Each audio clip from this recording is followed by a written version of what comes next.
Hi, my name is Benjamin Cannell and I'm the owner of Right Design in Calgary, Alberta. Today, I'm educating business owners on the importance of getting solid web hosting for their business website. So let me give you 3 tips and things to watch out for in terms of what you can do to protect yourself as a business owner to get the right hosting and find the right solution for your business. Number 1, often you will find flimsy backup and security services from large hosting companies.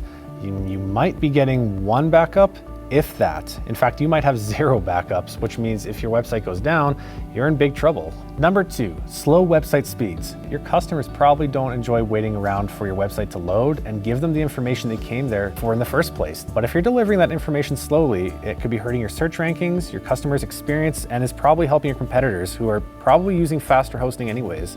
Number 3, most website hosts don't really care if your website is broken by the plugin updates that they aren't providing to you, which is insane.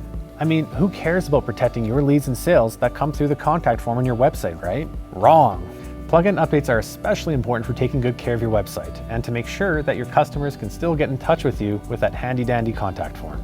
We'll handle the website support for you so you can handle more important business activities like operating, producing, and building meaningful relationships. So give us a call and we'd be happy to help. Thanks so much.